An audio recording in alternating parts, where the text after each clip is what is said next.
Xin chào anh em, mình lại là một video tiếp theo để anh em mình sẽ cùng khám phá cục Haco 936 này.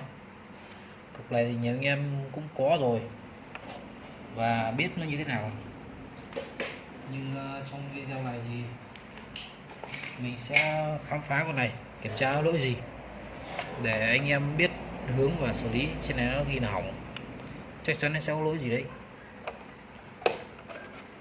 Trước tiên sẽ mở ra để kiểm tra.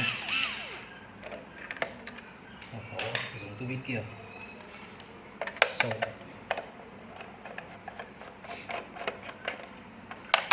Con này giờ thì nó cũng rẻ, nhưng nó đâu đấy rơi tầm độ 500 hay 600 mới gì đấy.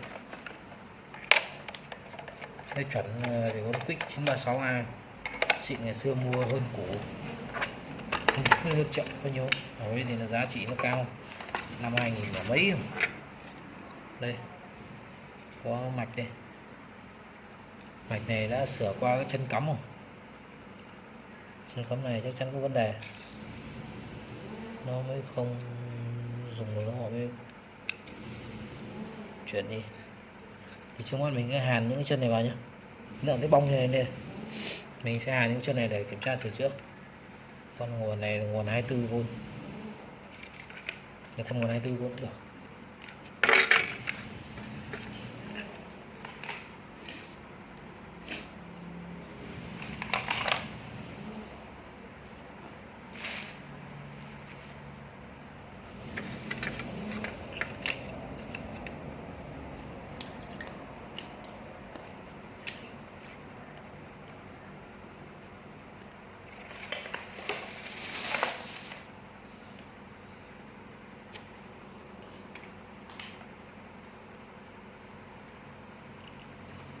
Mình sẽ gia cố hết tất cả các chân của cái giáp cắm này xem nó bị lỗi đâu. Nhưng thường thường là cái chân này nó bị cắm nhiều, rút ra rút lại nhiều ấy, nó chập chờn. Em gia cố là được. Cho đi nhựa thông vào cho nó ngủ.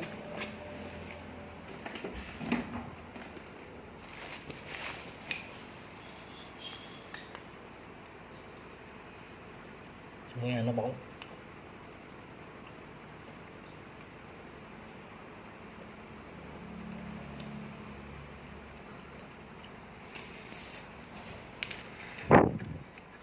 Dính vào nhau.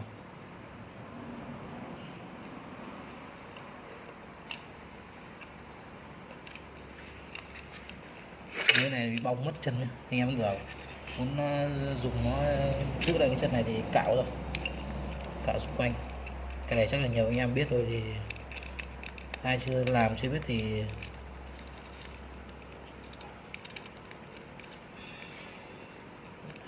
biết thì xem để biết thôi. Còn anh em nào biết rồi, biết qua rồi thì đừng chém em. Đấy, mình sẽ cạo lớp sơn là tí, con hàn ra, con này đấy, chân nào đấy.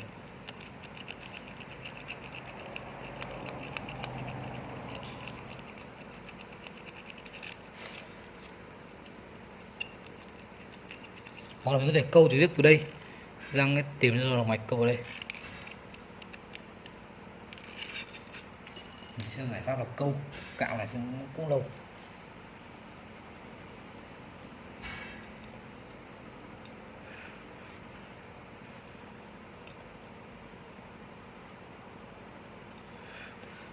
Câu rất tốt nhất. Cạo này thì mình muốn cho nó sát chân thì nó đỡ lung lay lần sau thôi. Câu được mới là chuẩn nhất.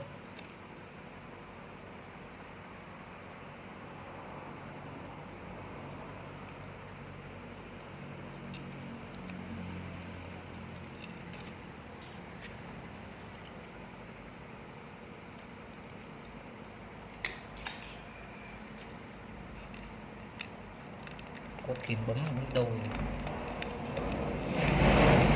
này nó đứt nhanh, có gì làm đấy thôi, chỉ trả đi lấy đổi lâu đó. Tiếp tục, đây là một con trang hay con phép gì đó để kích mở dòng qua đường dây may so chính đây này. Đây một đường này, đường này, hai đường này, hai đường này, hai đường mắt cảm biến nhiệt. 5 đường ra nó dùng 4 đường thôi.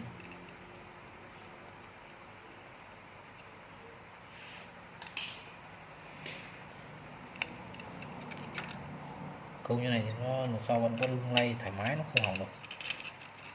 Chứ nếu mà cạo ra thì nó sẽ bị lỗi lại.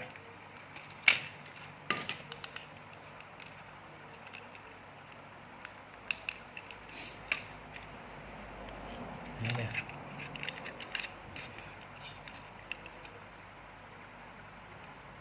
rồi chấm nhiều chấm tiếp vào đây.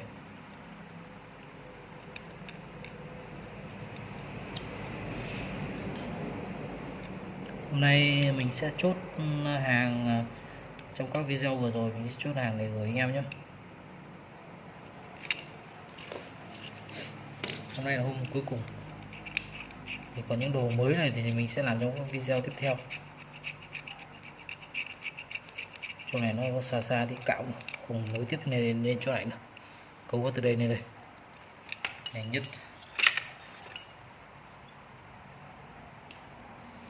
Mình đo dây này. Nhanh nhất thì câu trực tiếp lên đây thì nó sẽ ăn dòng tốt hơn này.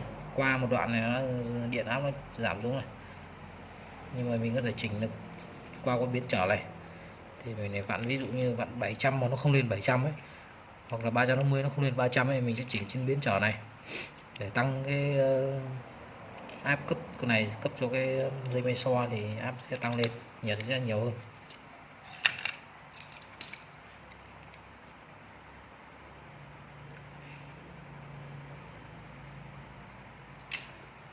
Còn lại ngày này bây giờ nó cũng rẻ, chứ ngày xưa làm điện tử là anh em toàn mơ ước con này. Anh em mới thì có thể điều kiện khá giả thì không em gì, nhưng anh em mà hồi xưa cách đây tầm độ 5-7 năm ấy, chục năm là những con này là không chưa điều kiện để mua. Tại đây sửa con tivi đít lồi với bản thôi, nên là cái giá trị mà để sửa tivi nó thấp, đầu tư thì cũng ít, đa phần là toàn là mỏ hàn sung với lại mỏ hàn ngâm là chính. Còn ít anh em tiếp cận loại này lắm. Chỉ có mình ngồi làm điện thoại thì tiếp cận được cái loại này sớm nhất, gần như là sớm nhất. Loại này mới khò. Chứ còn anh em thợ điện tử thì chưa động đến điện thoại thì chưa dùng đến mấy loại này. Rồi đồ nó có phải nhăn nhản như bây giờ đâu. Một cái khò triệu mấy, 2 triệu. Một cái máy hàn Quick này cũng rơi tầm hơn triệu. Làm phật phẹt sửa tivi CRT kiếm mấy chục bạc thì đầu tư những cái này nó hơi khó. Bây giờ các bác nâng lên được sửa tivi LED kiếm toàn 500-700, 1 triệu một phát, có thể vào 2-3 triệu. Đâm đầu tư những này nó chỉ là mũi. Còn đầu tư những cái máy ép cáp, ép cổ, rồi đóng IC thứ nó toàn tiền trăm triệu. Cái này là cái gì?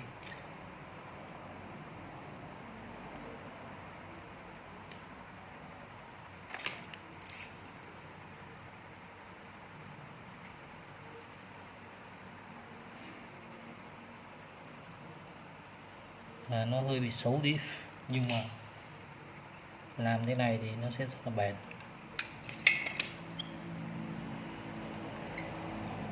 Ai tháo này ra mà xem mà xoay đâu đâu, quan trọng là nhìn dùng được, chạy ngon là được.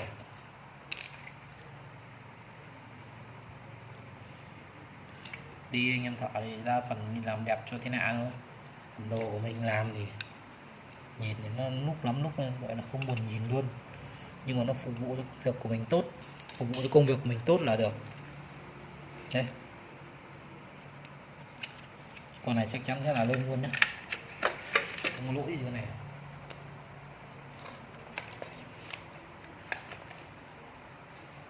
Tháo này luôn.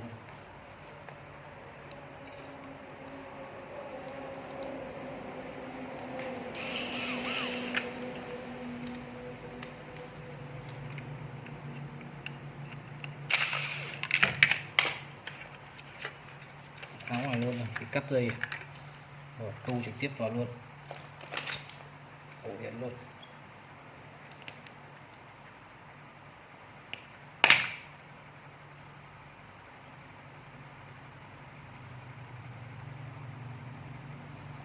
Ngày xưa củ xịn nó nặng gấp 3 củ này, bây giờ củ thường nó nhẹ,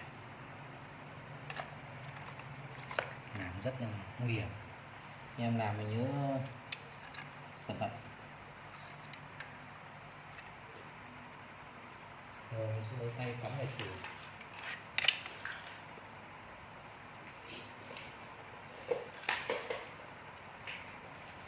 Điện vào đầu từ ổ cắm vào trong cái củ này là 220 mới sợ.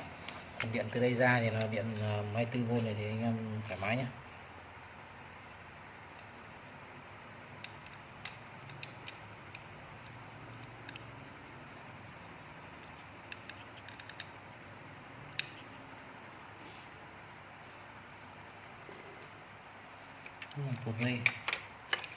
Tuột dây ngay nhiều quá tuổi.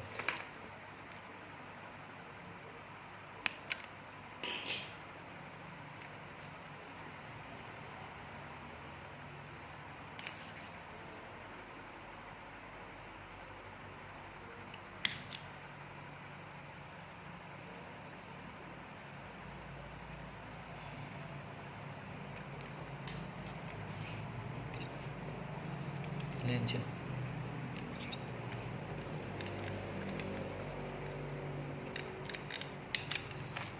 Chưa lên.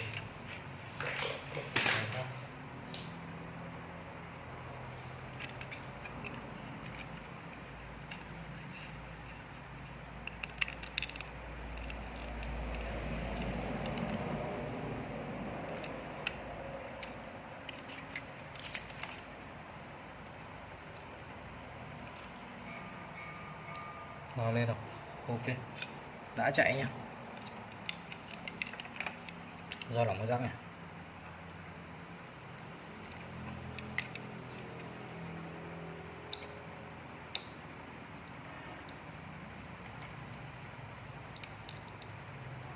Đây, ok, đã lên.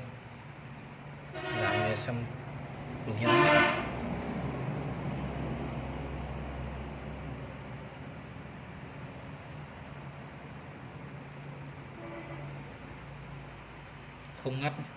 Không ngắt anh em lại đảo là dây cảm biến là được. Này mình cắm tay khác không?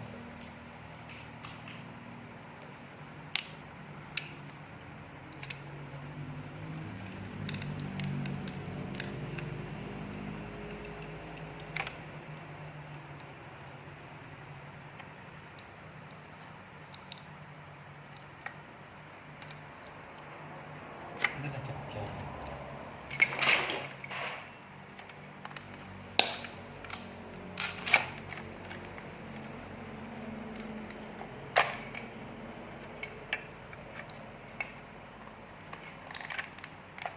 Rồi.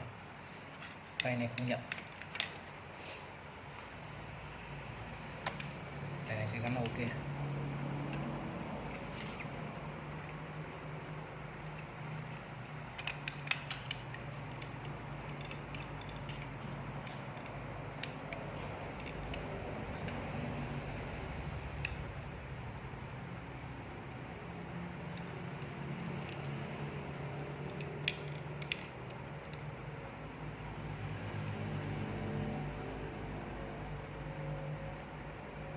Vẫn còn một chỗ bị chập chờn.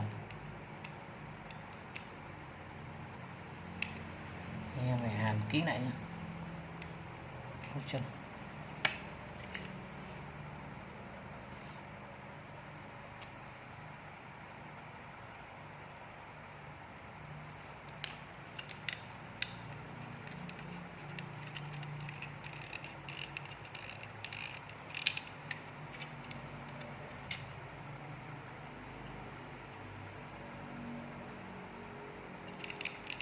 Tay này lỗi, mình sẽ thử trên tay ngon lành. Đang cắm máy mình chạy.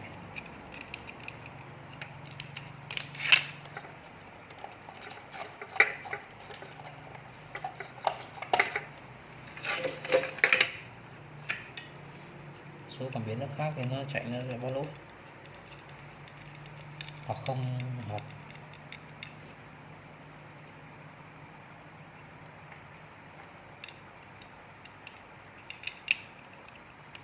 Con này không hợp với cái tay này.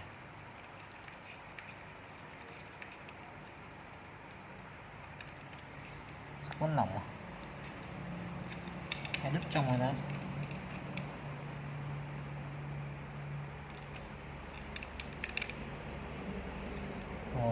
Dốc này ghép vào rồi, không biết thế nào. Dốc này chắc cũng hỏng đi.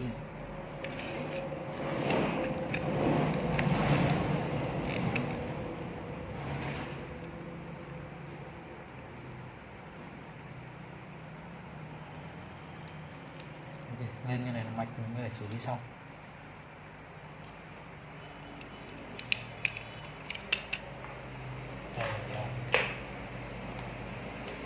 Tiếp tinh nữa.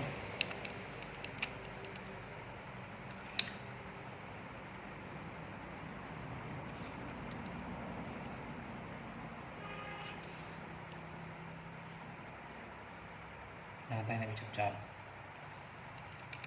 lên.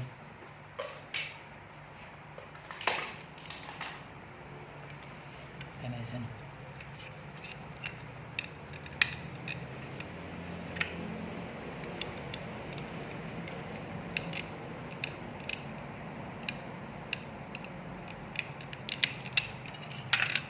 Tay phải để đúng chân của nó là tay này.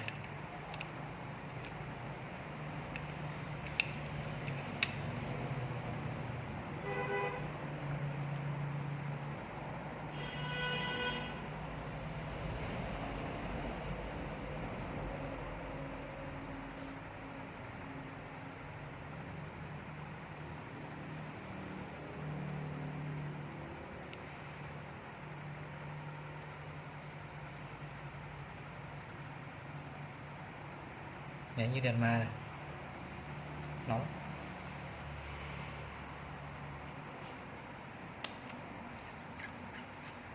Chân là gì nhánh như đèn ma nước vậy.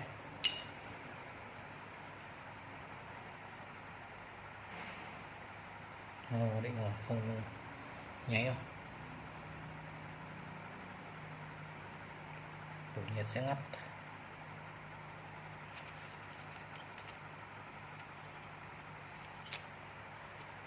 Có ngắt không?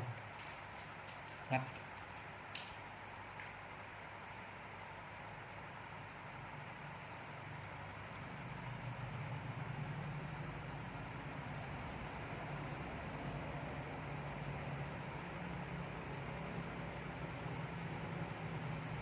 Rồi mình sẽ kiểm tra này xem đứt dây thế nào.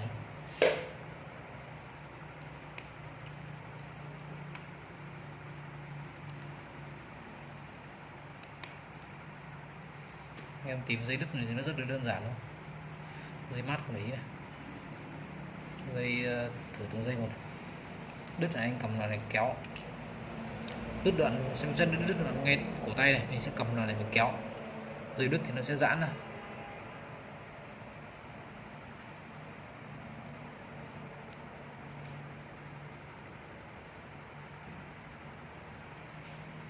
Đấy, dây xanh đứt này. Em thấy chưa? Dây xanh nó đứt, còn dây đỏ kiểm tra luôn rồi. Dây đỏ không vấn đề gì, mình sẽ tước ra.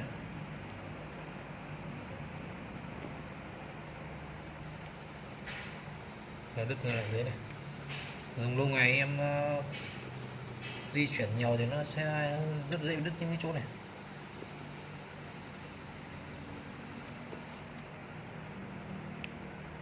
Nối lại chạy ok cho anh em xem.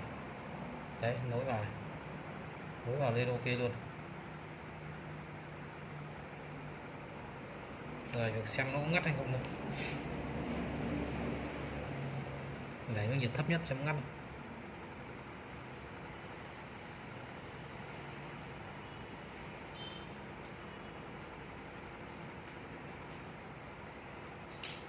Ngắt ok.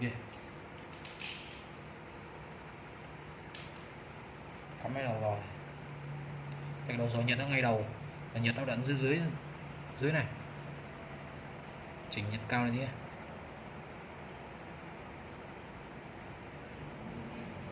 đứt luôn.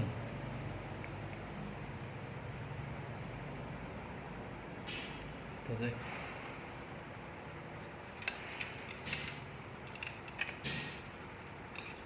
phần này nghiên cứu xong sơ sơ luôn là như thế.